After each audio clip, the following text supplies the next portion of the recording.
Hi there, and welcome to the Reclaim Project podcast, where we dig into the conversations that really matter. Today's episode focuses on redefining masculinity, a topic that challenges long-standing beliefs about what it means to be a man. Joining us is Gareth Shan, the co-founder of Man Up, an organization dedicated to challenging those outdated views. Gareth and his team are on a mission to break down stereotypes and create space for young men to embrace vulnerability, compassion, and authenticity. We explore how redefining masculinity can lead to more meaningful connections, healthier relationships, and, ultimately, a stronger sense of self. Stick around and enjoy the conversation. Gareth, man, thank you so much for joining me today. Like we said before, it took us quite a while to set this up. You had some holidays, and then I had some surgery, and so really glad to have you along today. Thanks for having me. I'm very excited to be here. Likewise, man. Mate, we're going to talk about a range of things today. I want to focus on an organisation that you co-founded, one called Man Up. So tell me about that. When did that actually come about? Yeah, for sure. So for those that might not know, Man Up was a charity that I started with a friend of mine in 2019. And what we do is we go into high schools and we speak to young men about redefining masculinity. So talking about, how to create a healthy culture of masculinity, what it means to be a man. We then talk about relationships and consent. And then the final kind of part of that is helping men to open up, be vulnerable, and talk about mental health in a very easygoing way with their friends around them. So that whole thing started, as I said, 2019. I was about 21 years old at the time. And the whole reason it kind of came about was, two factors. There's two co-founders, me and my friend Haseeb. So Haseeb's point of view was more around going to an all-boys school. There's obviously misogynistic attitudes, and the way that, we treated women was not the best, And so for him, it kind of came from observing behavior around his classmates and his friends and even himself, and wanting to make a change, especially because he had two sisters and a mum as well. So that was really important. And for me, the reason why I kind of wanted to start this company was mainly due to the mental health side of things. So for me, I guess coming from a South Asian background, so my family's Sri Lankan, and we grew up with the mentality of just hustling, working hard, and always kind of accepting that just being here in Australia is a blessing in itself. And so, all throughout high school and then even into my first and second year of uni, it was kind of this understanding that I'm very lucky, I shouldn't complain about anything. And I guess that's true to an extent, but, with mental illness, it can affect anyone. It doesn't just happen to sad people or people with no money or whatever, right? And so for me, it was just a bit of unawareness around everything. And so 2016 was my first year of uni. And for me, I just went straight from school into uni and didn't really change much about my life. I was still studying degrees, not really knowing why I was doing it, hanging around the same group of boys, drinking hard on the weekends, partying, whatever it was. And so I guess for my first year of uni, I was still a bit blind to it all. I was just going with the flow because that's what you do, right? But then 2017 was my second year of uni. And that's when, I guess, the way I like to describe it is my soul started to yearn for more, but I didn't understand what that meant. And so there's kind of three main areas that was happening in my life. I was in a relationship at the time, and it was a girl that we were very close. We went to high school together, but at the same time, I think our values weren't truly aligned, and none of us knew how to communicate healthily in relationships. And so it didn't really go too smoothly around that second year. Secondly, I was at uni studying a degree that I had no passion in. I was just doing it because everyone else was doing it, And then thirdly, I was kind of on track to taking over my dad's business, and it was a business that, again, I didn't really truly align with it at the start. I guess I didn't know it at the time, but there was a bit of pressure to, take over the business. This is what you're going to do for the rest of your life.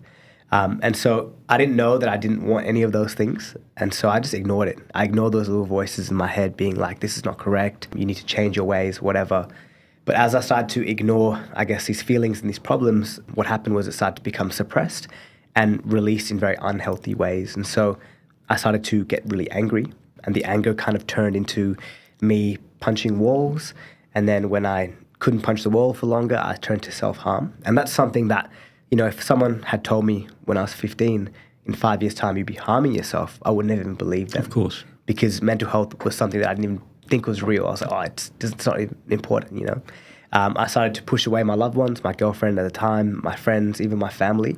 Just became very secretive. And I think, the worst thing was, even with the alcohol, I started to just drink so much to the point where I didn't even care if I woke up the next morning. Friday, Saturday nights, A few drinks became binge drinking, and then at my worst point, I woke up in the middle of an alleyway, by myself at 5 a.m., which is a very unsafe place to be in. And so at the end of the year, everything kind of came to a bit of a boiling pot where, I was hurting myself, I was pushing people away, and then I actually had to go to the hospital because of a self-harming incident. And it was an incident where my ex-girlfriend had taken me, and my sister was there. She took me to the hospital. And it was kind of a bit of a wake-up call. But I guess when I was experiencing it, I was quite numb. Right. I didn't really want to, I didn't know how to express what I was feeling. And so all the overwhelm caused a bit of numbness inside of me. And then, the doctor was very clear on telling me that I needed to see professional help, get a psychologist, all those sorts of things. And then about a week later, my girlfriend broke up with me. And that was when it was like this moment of like the pain really came out to me because I was suppressing. And then when I guess she broke up with me, it was kind of like a release. And I felt overwhelmed. I felt very, very sad. And that was kind of when I toyed with the idea of if I wanted to still be here anymore. I was very fortunate that during that whole time, my family found out about it. Like my sister told my parents. My friends all knew about it, and they literally came to my house, hung out with me, took me to the beach, took me to the movies, spent time with me. And so the following year, that was sort of around Christmas time of 2017, the following year I took a break from uni and I decided to just focus on my healing, whether that was eating better, going to the gym for the first time ever, talking to people and having real conversations. And what I discovered in talking about what had happened to me is I uncovered many of my male friends around me were also going through their own mental health issues, but none of us were talking about it. I had a friend tell me that he was 30 seconds away from hanging himself. And that was a moment of like a real wake-up call, like, wow, it's not just me, it's a lot of guys around me. And then I guess Man Up really came about only a year and a half later where I went to Los Angeles on like a leadership seminar. And there I spoke briefly about my mental health and my journey. And about 40 boys came up to me afterwards and said that they've been going through the same thing. So when I came home, I was like, I think something needs to be done. And that's when I started working on this idea and I teamed up with my friend Haseeb. And then I guess the rest is history. So that's fantastic. Yeah. And that name itself, I mean, I don't think you could have chosen a more perfect name because, traditionally Man Up has a negative connotation. Mm-hmm. It's like grunt it, suck it up and just suppress and keep going. Mm-hmm. But Man Up really means something else, doesn't it? Yeah, for sure. And it's a play on word, obviously. Yeah. We wanted to redefine what Man Up meant.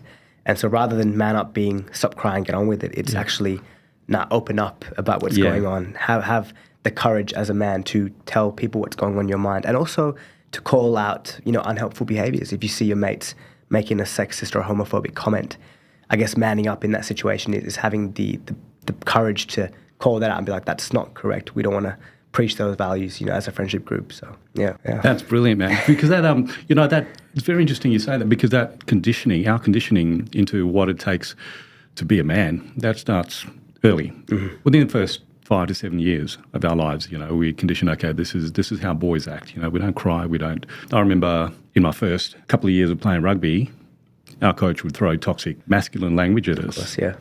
Don't kick like a girl, don't tackle like a girl, that kind of stuff. So that already has it sows that seed that, okay, girls aren't the fairer sex, they're the weaker sex. I'm superior because I'm this guy. Yeah. But that's completely, and that disconnect manifests later on because, you grow up with that conditioning, okay, this is how I'm supposed to act as a man. Yeah. And this is how I'm not supposed to express my feelings. I'm just supposed to fit in. Yeah. Like even if your friendship group's toxic, like you said, if there's misogynistic behaviour, you don't call it out because else you're going to be the misfit. Yeah, exactly. And that's the worst feeling ever. Absolutely. Yeah, so you just go with the flow. Yeah. And, you said that you were in uni and you felt this detachment, this disconnect. Like you said, your soul was yearning. Yeah, soul was yearning, Yeah. That's a really powerful way of putting it because you've been living this persona really. Yes. Being told, okay, Gareth, you're going to take over this family business, you're going to study this, you're going to do that. Yep. Whereas it didn't align with I guess what I with really who you wanted, are. Exactly. But I didn't realise at the time. Of course very, not. Subconscious, Yeah. And what was it that initiated that conversation with your friends? Like you said, okay, you decided, I'm going to go to the gym, I'm going to practice some self-care. What is it that initiated that? For sure. I was lucky in the sense that when, I went to the hospital and all of that happened, it was very serious to an extent. And it was unfortunate that it took something so serious for my friends to realise that something's going on with Gareth, And so that initiated like this kind of like wall just crumbling, or like a facade of masculinity just leaving, right? Because when I went to the hospital when my girlfriend broke up with me, I was so hurt that I didn't want to hold up a facade anymore. I was like, no, I can't. You know what I mean? It's exhausting. Exactly. Yeah. And my friends saw that and they're like, oh, wow, like Gareth's always the fun guy, the happy one, the one that makes us laugh. And now he's just looking really bad. But I guess in those discussions, it really created the space for them to also speak up about things. Like I said, that following year, not all my friends were on board. Like some were kind of like, oh, what's Gareth doing? Like he's becoming all healthy, like he's going to the gym and he's hanging out with different people now. And I think there was a point, or at least a moment, where I had a bit of disconnect from a few friends because they hadn't experienced something within their own lives to realize that this was important. And then as the years went on, I noticed that as all of them had breakups or something happening, they kind of flipped that switch and realized only later. And then they kind of came to me. So yeah, it was interesting how it almost took something really bad happening for them to realize that something needed to change. Yeah. So it wasn't relatable for them because they hadn't experienced it, so they couldn't actually put themselves in your shoes. Until it happened to them. Yes. Hang on. And that's, I mean, the whole healing journey or journey of change includes losing friends. Like there's quite a, during that healing period, there's quite a lonely period there as well, where you kind of jumping from old Gareth to new Gareth, you know. Yeah. That period of self-discovery is quite lonely. But then everybody that's supposed to resonate with it resonates. Yeah. Whoever doesn't resonate, they're not ready for it yet. Yes. They're not ready for that change yet. It'll come. They're not quite ready because they haven't experienced it. Yeah.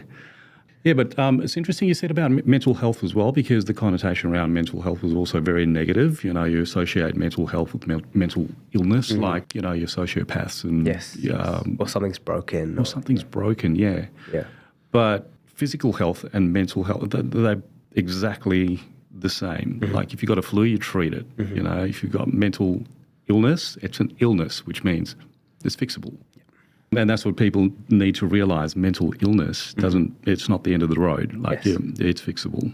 But where us guys fall short, it takes us so long to get to the point of seeking help, which is why our suicide rate is so high. It's like 7 out of 9 7 out of 9 suicides, yeah. It's huge. And it's so the demographic you're targeting is that high school. Yes. So 13 to 17, 18. Yeah. And because, again, crucial periods in our lives. You know, you're really trying to define where you fit in, and you're trying to forge this identity of. But again, it's a false identity because you're relying on preconditioning from your earlier days. So it's quite a crucial time of your life. So having a service like Man Up, it's phenomenal, mate. I appreciate that. Yeah. And the reason we go to speak to those boys particularly is because their brains are a bit more malleable. Like they're going to listen to new information. Yeah. It's a lot harder to convince an older man, you know, to change their understandings of masculinity, because I guess that's who they've known their whole life. Yeah, absolutely. And how do you find the reception from these guys? Are they willing? Are they? Well, it does depend, but I think we do have an overall very positive experience with the boys. And I think the reason is because we run it in a peer-to-peer environment, which means I'm the oldest person in the whole company, right? I'm 26. And so average age of a volunteer is probably like 20 years old. And so when a 20-year-old is now speaking to a 15-year-old, it doesn't seem like this teacher or authority figure. It's kind of like a big brother. Yeah. And we split them up into small friendship groups. So it's not like the teachers tell them to go into groups. We let them choose. So they have total autonomy. They get to pick where they want to go in the school. And we just chat. We share stories. We obviously run through a curriculum of what we need to cover. But the real element is we allow them to just be themselves. And we allow them to swear, you know, to express what's going on in their minds, ask us any question without judgment. And I think just by doing that, we build a lot of rapport. And only when that rapport is built do the real breakthroughs happen in the sessions. Obviously, not every session is going to be 100% like that, but you'd find that a majority are, just because of the age and the peer-to-peer nature of it. Yeah, very interesting. And you've raised a really interesting point in terms of older guys. I did a podcast some time ago with another guy, and we broached the subject about vulnerability as well. And some of the feedback that we got was quite astounding, actually. It was almost as if these guys perceived that we were attacking their masculinity. Like you said, these are behaviours they've known all their lives. Men have to be stoic and, you know, resolute and all these kinds of things. So they felt that it was kind of an attack on their masculinity. And so the important takeaway there is that it's not an attack as such. We're not asking these guys to hand in their man card, you know. Yeah. It's just realizing that card may have some limitations. You know, so why not trade it in for your premium membership? Trade it in for the upgrade, you know? Yeah. So we're not asking to produce the generation of weak men. It's quite the opposite, you know, because you're selling yourself short if you're suppressing and sending out an avatar, basically, to deal with life. Yes. Yeah, if you live life inauthentically, it's going to come back to bite you. Yeah.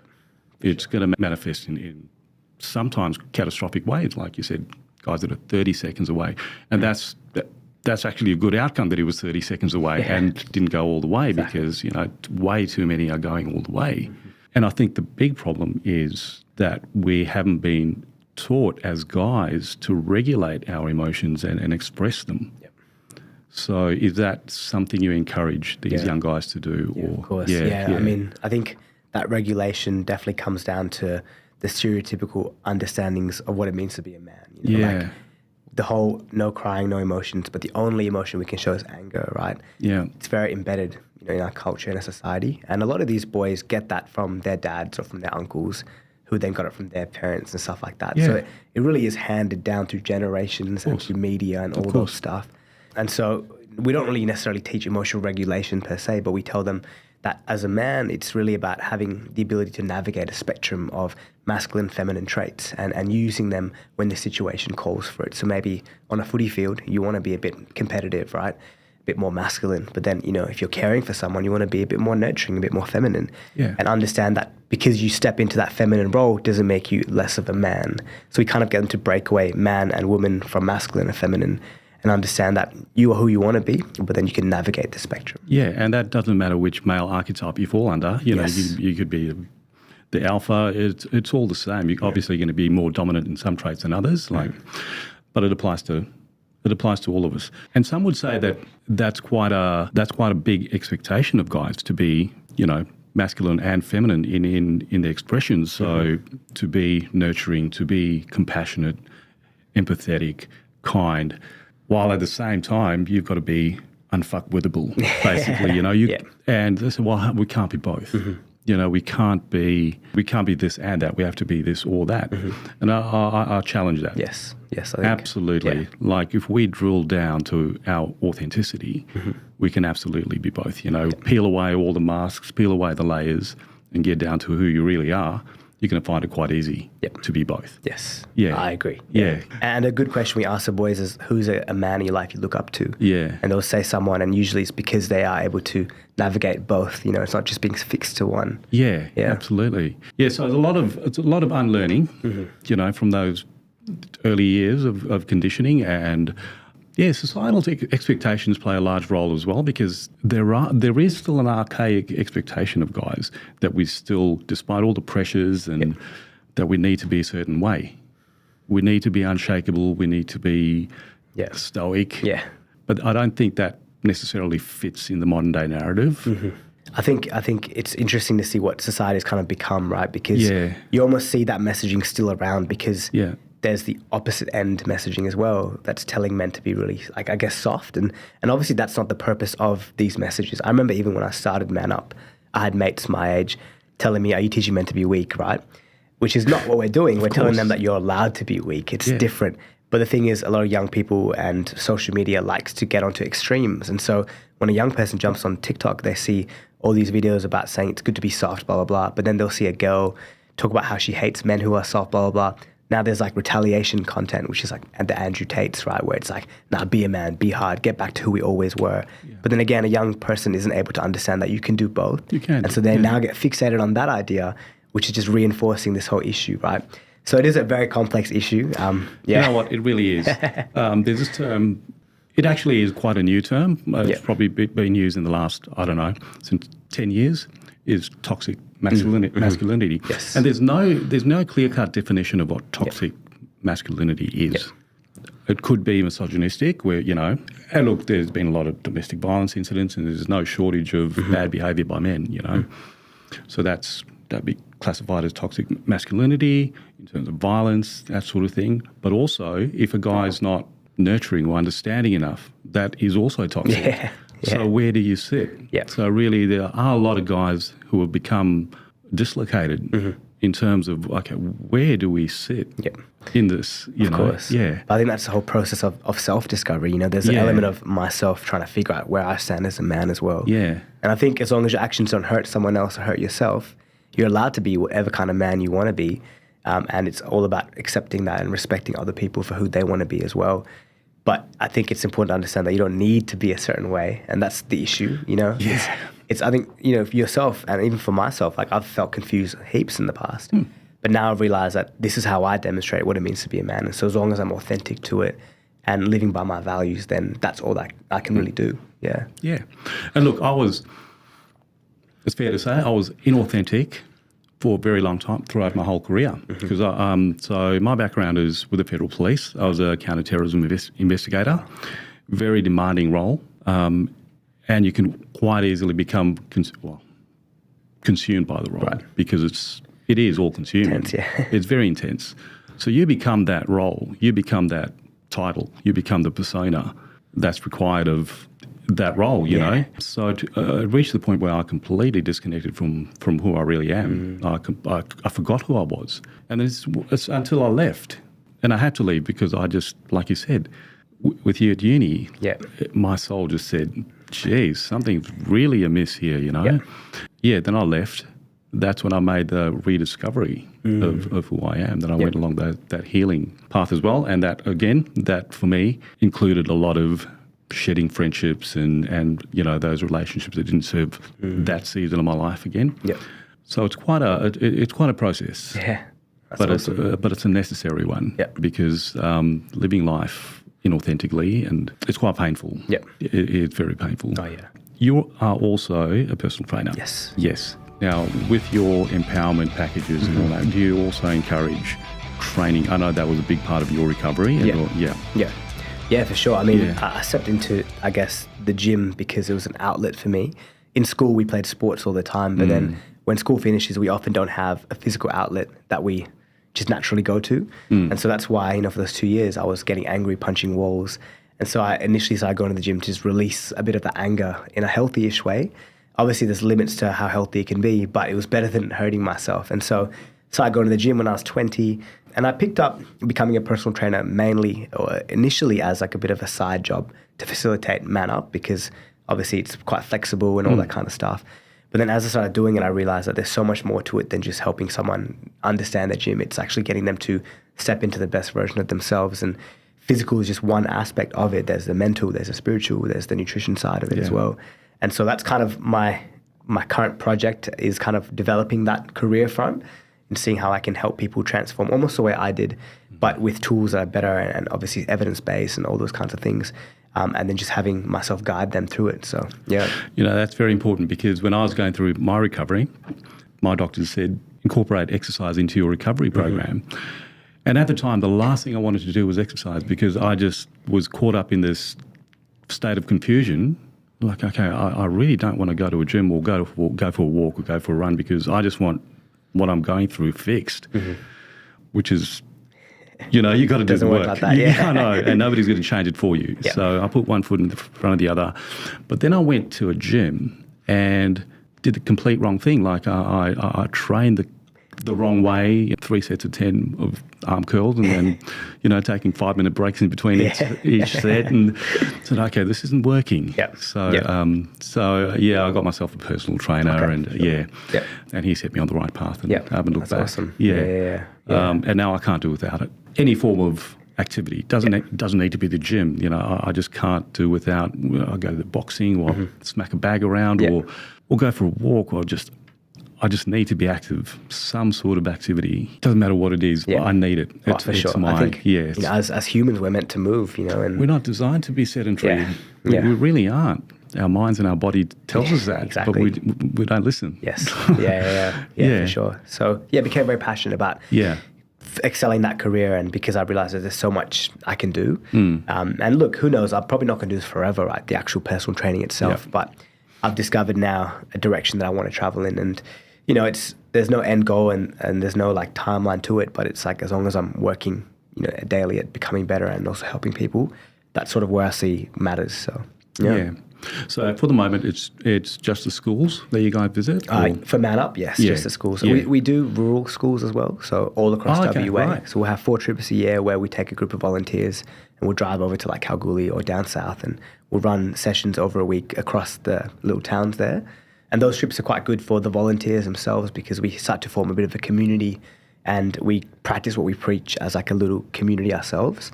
And that's kind of the magic of Man Up so far. It's actually the volunteers getting along and practicing all these stories that we tell the kids. And then hopefully that creates a ripple effect within our friendship groups as well. Of course. Yeah. So with those rural trips, do you have some kind of remote support in place for those guys? Like if you go and deliver some talks and it resonates with them, Yep. and they want further support, is that available to Yeah, I mean, to them? we have like all the correct procedures in place for whatever would happen. So, Yeah. for example, we have like a disclosure policy, which where if a kid discloses something quite intense, we have to talk to teachers about it. course, yeah. We have handouts and things like that. We'll give them all the links and websites that they need to help themselves. Unfortunately, we don't have like a long-term follow-up program, but we do tend to visit the same schools every year. And, so far the feedback's been very positive from schools and teachers. And so, for example, 2 weeks ago I was in Port Hedland, same kids I saw the year before were like, "Oh, Gaz, it's so good to see you." Like, so you great. can see that they obviously remember and those things. Yeah. But a lot of those towns and the schools themselves have facilities in place as well. It's quite a big push now rurally across Australia, yeah. That's really great how you said, you do it like it's more of like an older sibling kind of relationship. Because the last thing I think that these kids in that kind of age group, the last thing they want is to be talked at. Yeah. Because they're going to shut down immediately. Exactly. Within the first sentence, they're going, okay, here we go. I'm just going to sit here and pretend to listen. For sure. And that's the reason it's so effective. It's because of the age and the connection that we can create. Yeah, such an importance. I mean, the suicide rates extend to 11, 12, 13-year-olds, which is just tragic. Absolutely tragic. I mean, at that kind of age, you'd hate to think what kind of pain earlier on caused that kid to Yeah. And I've interviewed, in a previous podcast as well, I've interviewed a guy who's in his 30s now, who'd been abused as a kid, and he disclosed it. He actually told a parent. It was a single parent household. He told his parent, his mum, and she didn't believe him. And that really compounded his pain, and so I'm reaching out, but nobody's actually, it's unfortunate, Yeah. Unfortunately for him, in his mid-teens, he took a sharp left turn down the completely wrong path, and, it took a long stint in jail to bring him around. Yep. There's been numerous suicide attempts on his part as well. Thankfully, they weren't successful, but that's how far the pain drove him. Of course. I think there's genetic components as well. There's trauma. All of that. And unfortunately, his story is not an isolated one. It's not outside the norm. It's not an out there story.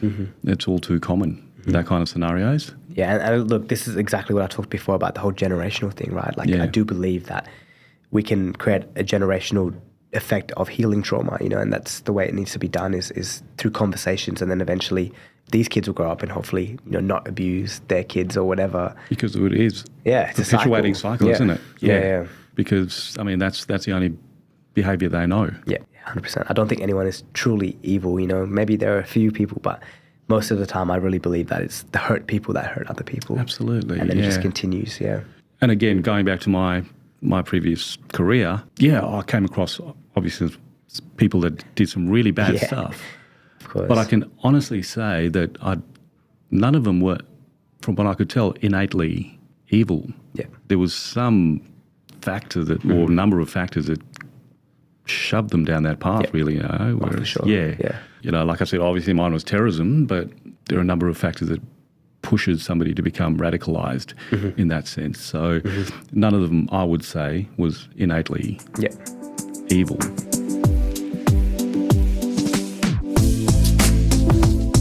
So how many guys have you, like you said, volunteers?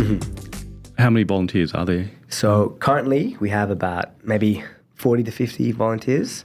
That many? Yeah, all about that age range of 18 to 25 at the moment, mainly from the universities, because that's kind of where we target and operate from. Yeah. But no, you don't have to be a university student to work with us. All we ask is that you're under 10 years of leaving school, and you've got like a working with Children's Check and obviously got a passion for this as well. So yeah, like the volunteer base is something that fluctuates. It depends on the seasons of exams are on, all that stuff. But we do have a very committed, I would say maybe out of the 40, like a good 20 that are very, very committed, that come to almost all the sessions, go on the rural trips, because they themselves have found a bit of a purpose being together, because you feel quite good on these rural trips, you know, like you're doing a good thing to these kids, you're hearing their stories, and it's quite a cathartic experience as well, like especially when a kid might open up about something that they've never spoken about before, and you're now that one person that's helped them to find the support that they need. Yeah. And so our volunteers are very invested, you know, they're like, wow, like I've just maybe saved this kid's life, and so I want to be a part of this more. And then they go on to joining the committee and, you know, hopefully applying for the higher roles and things like that. So how would somebody become involved in the community? Yeah, Like I mean, obviously knowing one of us is going to be the easiest way. Of course, yeah. But we do have like a website and where there's a option to volunteer with us. And then when they click on that, our volunteers director can get in contact with you. And then the way that it rolls out is we've got schools booked almost every week, depending on our schedule. And if you're free, you'll come to that. You will never run a session by yourself when you're new. You'll be paired up with someone that's quite experienced, and then you'll learn from them. And then eventually, once you've done enough sessions, you can run them by yourself. Every year we kind of run a committee, you know, new committee, and so we'll have applications open up. And if you're very keen on doing more of the internal work, like the actual work of the company, so for example, like the social media, the marketing, the booking of the schools, the rural trip coordination, you can apply to be part of the committee. We have an interview process, and if you're successful, you'll be part of the committee. Fantastic. We then have like an executive, which is like another layer of leadership. These are usually people that have been in the committee before, and now they're in charge of a few people, like managers. And then we have our president, and the president is sort of like a part-time role at the moment. We don't have full funding yet for like a full-time employment position. Sure. But that is one of our next-term goals. Once we get some things organized and get some more funding, we'll be able to fund the president fully and have even some more staff members. And myself and Haseeb, the co-founder, we sit on the board. So we've got a board set up now, which just started. It's only been about 3 months of having the board. Right. But I think the reason we wanted to have a board is because Haseeb's going to be a doctor one day. I'm sort of still doing my thing, figuring out what I'm doing. So we knew that eventually we will not be able to fully sustain it.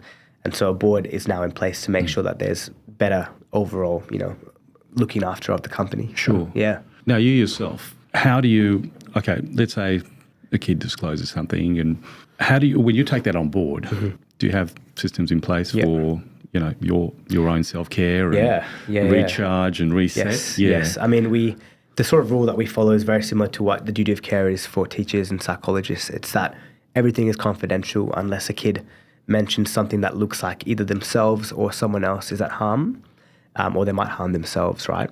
And so if a kid, you know, wants to come forth eventually, because we have a really intense emotional vulnerability session, and sometimes that gets kids to really open up about, I'm actually thinking of killing myself now, you know? And when that does happen, we ask the kid, and we disclose it at the start. We say, you can say anything you want to, just know that if you do mention this, I have to talk to you afterwards, and we have to bring it up to a teacher. And most of them don't care. They're like, okay, that's fine. Okay. Yeah, because they're so like emotional. They've let it all out. Yeah. And so, you know, I've had many sessions where afterwards there's a kid that says something. So I'll chat to him and I'll kind of assess the risk. Like, is he going to do something today? Is he, you know, what's the vibe like? And either way, I'll still ask him, is there a teacher in this school that you feel like you can trust, that you'll allow me to talk to? Because all teachers have a duty of care, like everyone. It's their training. It's part of who they are as an educator. And so then we'll bring it up to the teacher. The teacher will then bring it up to the necessary authority, whether that's the school psych, principal, whatever. And so that kind of gets handed off, so we don't end up with the full care. Of course, yeah. But then obviously when that happens to one of us, we have our own internal system of like debriefing. We have a disclosure statement just for legal stuff. But then the main thing is we'll obviously sit down and after every session, regardless of a disclosure or not, we have a debrief just to check in on the volunteers to make sure nothing's too heavy and they're able to handle it all. Fantastic. Because it does get heavy. You know, it does get very heavy. Yeah, of course it does. Yeah. Especially on those rural trips, like a lot of kids are experiencing domestic violence and suicide. And so that's why the rural trip itself is very good, because at the end of the day, you know, we might be sitting at the caravan park just chatting about the session, and it's a good way to get it out of our chest as well. So Yeah. And how about your healing? Where you're sitting with that? Yeah, I mean, I know it's an ongoing process. I was going to say, it really is an ongoing process. Yeah. when I first kind of started healing in 2018, I thought that once I do it that time, I'll be better forever, which kind of led me to this mindset of like, I've done the work, I'm all good now. Yeah. But then, you probably guess what happened afterwards. Like a year goes by of me kind of letting go and getting a bit lazy with those habits that helped me. And then I saw myself spiraling again. And so I think, especially within my family, mental health is quite a big thing. Not too long ago, I had a very close family friend take his own life, blood relative. And so that was like a moment of like, wow, like I couldn't even see that within my own blood. What is going on here? And ever since that moment, when it happened, I started to realize that this is something that is genuinely like embedded in some of us, in our culture and in our nervous systems and whatever. And so I can't just do the work once and it's all healed. It's actually a continuous process. It is continuous. And so ever since 2018 to now, so it's been like six years, I've consistently had a therapist. I've had different therapists though, but I've made sure not to go more than 3 months without one, because it's just like the gym, right? You can't do one gym session and then go again a year later to expect the same results. It's an ongoing process. So for me, once I started to get into a pretty safe place, it was once every 3 months just to check in to see how I'm going with the psych, and they'll let me know if everything's good. And obviously I've had ups and downs, and different situations will provoke different things. This year for me has been an interesting year. It's been a year that I really tried to go hard on my career, like on social media and stuff like that. And although I did excel from a career point of view, I didn't see progress in other aspects. And so I found myself getting I'm a bit of a perfectionist, and so I had moments of anxiety this year where I was so overwhelmed that I couldn't reach something, and I got so angry, and I had days where I literally just had to sit in my bed, Wow. I'm very grateful for my partner right now, Alex. She's quite caring and understanding of all of it. So she's been there a lot for me during this time. But I think what I've learned to accept is that these feelings of overwhelm, I haven't gotten to the point of suicide ever since that day. But I do have moments where I get close to perhaps wanting to hurt myself again, right? And that's something I've discussed with, and everything's okay. But what I've learned is that maybe these feelings might be maybe for life, but it's about the management of it continuously. Because you pick up all these tools. Yes. And you get better and better at using them. Exactly. And you pick more and more tools up along the way. Exactly. What I've incorporated as well, and I've actually, a lot of guys that I've spoken to have given me the same feedback, is that I'm different in that I do respond well to talk therapy, but feedback from a lot of guys that I've spoken to is that they don't. And I think that comes down to the fact that they don't find it easy to open up. So what, some of the modalities that work for them is things like your breath work and sound healing, things like this. So there's a whole range of techniques out there that can help you on your path. Yeah. So for me, breath work, I can't do without it at the moment. It's amazing. It's just incredible. And I think those modalities can sometimes tap into subconscious aspects of it as well. Yes. Where sometimes maybe we can't process it consciously or through talk therapy. It's like going literally into your subconscious. And Yeah. I actually recommended some breath work to a former client's mother. She reached out yesterday and said, look, he's not in a good space at the moment, and he's not responding to his therapist. And I said, okay, let's take him along to this. He's 21, this guy. Let's take him along to this. I'm sure he'll get a breakthrough, because he's going through the anger stage now, punching walls, punching doors, throwing furniture, that kind of stuff. So he's going through and he wants to, from what you were saying, like he really wants to express what's going on. Doesn't know how to. He doesn't know how to. He's got no idea, and hence the outbursts. So things like breath work and that can certainly tap into those. For sure. Consciously, absolutely. It's that powerful. Just it releasing. Sounds so simple. But it's so powerful. Yes. Somebody actually mentioned this breath work to me a few years ago, like maybe 4 years ago. I said, well, no, not interested. I breathe every day, every second. Like, what's a bit of breathing going to do, you know? But I was in a good spot. Like, I'd left the feds and I was good. So I didn't think I needed anything like that. But like you said, you go through ebbs and flows. And I found myself in a lull. I was like, you know what? I'm going to give this a go. I haven't looked back. It's so empowering. I love it. I had a period of breath work where I had one-on-one, where a lady actually came to my house and we did like 5 sessions, because again, I was going to a very low point as well.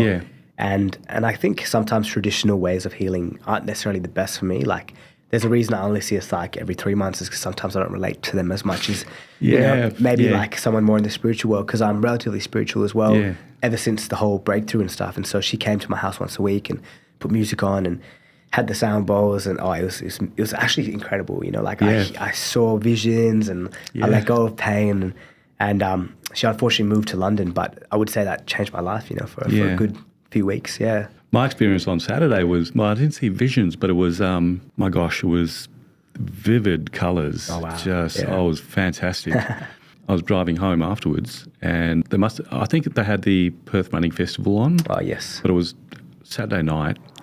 Optus Stadium had its lights on. Yeah.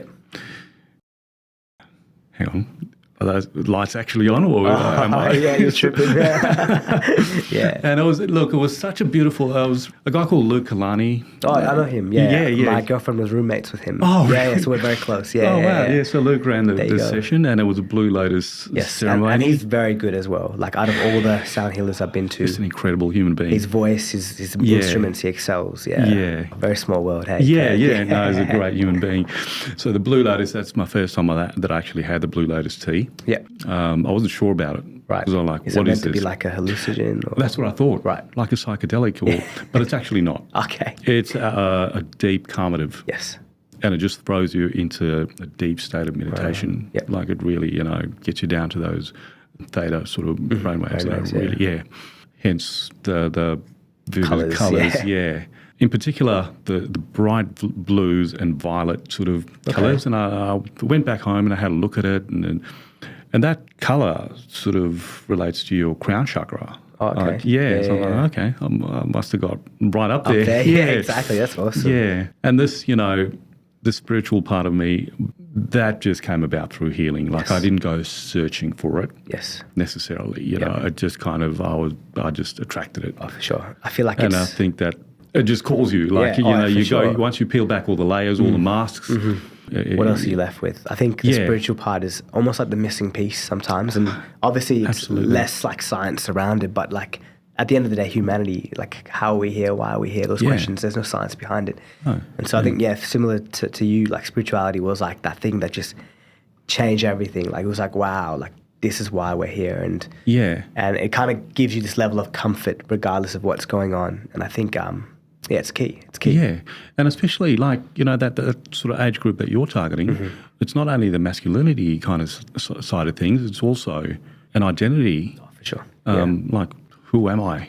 Yeah. Where do I fit in this big universe? Like, maybe not asking that question as profound as that. Yes. But just like, where do I fit in? Like, what is my place? Yeah. And something I get the boys to do is always just question themselves, like, why are you doing this? Why is this that? Why is that? Yeah. And that is an open road to spirituality. Eventually it will come to you, and it might not be called spirituality. It might be called something else, but yeah.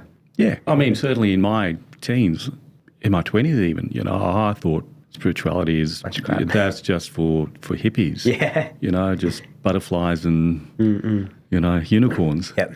I thought nothing of it. Yep. But looking back in hindsight, I've always been a very spiritual person. Like, I've always found myself questioning as a kid as well. Not thinking profound questions, but like thinking big. Yes. Like, geez, there's a vast space out there, like, how tiny am I and how significant am I? And there was a point where I felt very insignificant. Like I alluded to before, when I joined the feds and I got into this role, it was pseudo-significance. Yes.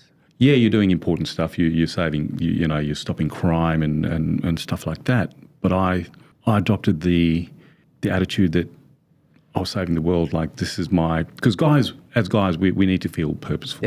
Yes, I agree. We have to feel a sense of purpose, and that was my purpose. But then I started questioning that as well, because as I started awakening, like, hang on, I'm really not even making a dent in anything. Wow, I'm going through all this mental anguish and and really not making a difference. So that's when I started questioning for sure. where I was at. But where I am now is completely different. Like I feel very fulfilled and purposeful, and And you're still asking questions. You're interviewing people, and it's so cool. Absolutely. Yeah, and that's because we never like healing. Like our learning is ongoing. Like there's so much knowledge out there, and we can't. I will never get to know everything ever. And it would be a fool to think that we know everything as well. Yeah, absolutely. Yeah. And I'll put my hand up. There was a time where I thought I knew everything. I know how the world works. I work for government agencies, and I know how. I knew nothing. I knew nothing. So, I'm sure you knew things that we didn't know, though, being in the government and all that. Yeah, but even so, I think more and more people are waking up to that, for sure. The way the world works is quite... Yeah, pretty intense. Yeah. The whole conspiracy route and stuff like that, yeah. And a lot of that's not far-fetched, I can tell you. Oh, yeah. It's, I'll take your word for it. No. Yeah. No, it was a good time, but I don't regret going down the path that I did because it's brought you here. It's brought me here. Yeah. Exactly right. Yeah. And a lot of people say that about their trauma. Mm-hmm. Oh, for sure. Like while you're going through it, it absolutely sucks. Mm-hmm. All you want to do is for it to end, but then once you get through it. Exactly. I mean, Man Up would never have started if it wasn't for me getting my heart broken and the whole suicide. There you go. Yeah. And so there's always a blessing. And so, if someone listening is going through something, like it's important to recognize. You might not realize it now, but there's a reason you're going through it. And it's kind of like the breakthrough that needs to happen for you to blossom and come out even better. Sure. And I wish I'd paid more attention to those words because people did utter them. They did say that to me as, look, there's a purpose to all this. Yeah. You're going to come out of this better. And I didn't take that on board, really. It's hard to. I just wanted this to end, and I didn't see any... Like reason behind it. No. I was just like, okay, I was very much in a victim mindset. Yes. Very much so. Yep. So I really couldn't see any outcome. Yep. It was like, okay, this is... The victim mindset's very, I guess, addictive as well, because you don't have to do anything. You're just kind of like accepting what is. But long term, they'll always create, I guess, even more suffering, Yeah. When I would wake up one morning and feel okay, I'd actually go and search for that victim. Oh, wow. Again, I'm like, hang on, I shouldn't be feeling okay. Because it's so normal, right? That feeling, that's a normal. 100%. Yeah. Being miserable like that is actually becomes normal. Yes. And then your thoughts and emotions just go in that circle. Yeah. And that's why it is hard, when people say just think positive, it's not so simple because sometimes your body is addicted to stress and anxiety. And so that's when things like sound healing are really important. Things like doing subconscious work to get you to flip that switch. But it's really hard to maintain it. And that's why I think the journey of healing is consistently choosing, I call it warrior mindset, like choosing warrior mindset over victim. Yeah. The warrior is the one who's more empowered and takes control of things and takes responsibility. Yeah. So like the whole game of life is always just jumping back into it. Yeah. Our default is victim, And so it takes effort. It takes hanging around the right people, to make sure we stay in that direction. Yeah.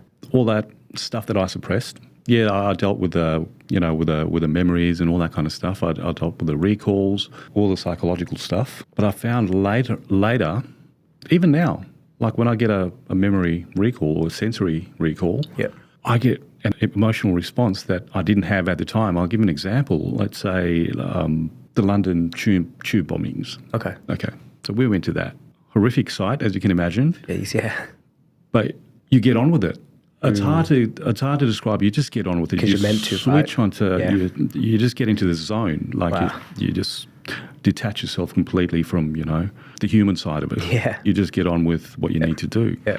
But fast forward a few years later, you get these memory recalls. Then you get this emotion attached to it that you didn't have at the time. Well, you did have it, but you suppressed it. Yeah. You just, there's the emotion. I'm going to file it. Oh, wow, yeah. But it's still there. So it came back. Big time. Like, whoa, I didn't feel this at the time. Gee, what is going on? What I do with this now? Yeah. And that's where the sound healing came through. And that's where that helped just really balance that out for me. That's awesome, yeah. Yeah, it was fantastic because sound, the vibration just crawls into every dark corner of your soul and just extracts what doesn't need to be there, Yeah. It's magic. Yeah, it's all frequencies at the end of the day. Correct. It all works. Yeah. And I love talking about it, because so... Well, not everyone understands as well. So and there was a time I would have shut down. Yeah. If somebody started talking about it, I'm like, I don't want to hear this because... But then once you find your people that talk about it, it's Absolutely. so good, right? Yeah, for sure. No, it's great stuff, Yeah, so where you are at the moment, this is, the kids struggling and all that kind of, where you are at the moment is not where you're going to stay. Like, there's help out there, there's services, you just need to grab hold of them. Yep. And the earlier the better. Oh, it's definitely, I think it's definitely multifaceted, like it's not your fault that you're in a situation sometimes, but I do think that No. there is an element of, we do need to take a bit of ownership sometimes, and that's the whole thing around empowerment, like the name of my company and all that stuff. Personally, it's because there's only so much other people can do for you, but the only real way you're going to transform is when you accept that it is only I who can like really transform here. And I think that is like the key, when you become best friends with yourself, when you become aware that you have the power within you to change your life. That's how it sustains and keeps going. Yeah. That's like internal motivation. That's bigger than anything. So 100%. Yeah. It's not going to disappear magically. Yeah. If you just sit in it and it's not you're waiting for it to, it's not going to fix by itself. Yes. Right? Somebody else is not going to fix it for you. Yeah, they can come along and Support. Yes. Which that support is... It's life-saving. It really is. Yeah. Because there's nothing more isolating than going through a traumatic time in your life, because you feel like you're the only person going through this, and nobody's going to save you. Yeah. And just to have that support. And look, I did have support, but it's not the support I needed, if that makes sense. Yep. Like, family members trying their best, but they couldn't relate. Like you said earlier, they hadn't experienced it, so they didn't know what to do really, or what to say. Yep. So the support was there, but it wasn't the support that I needed. Yep.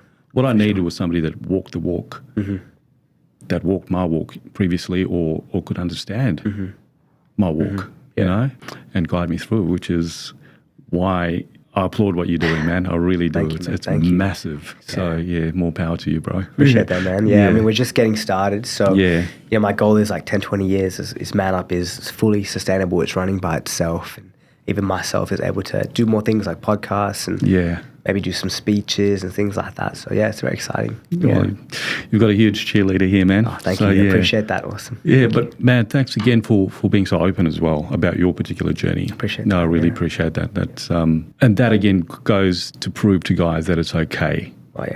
To open up and be vulnerable and speak your truth and talk about your trauma. There's no shame in it. There's no shame. No. It's probably more courageous to. Absolutely. So thanks again for that, Gareth. Thank you. All right, man. Thanks for listening. We hope you enjoyed the conversation and look forward to your company on the next episode.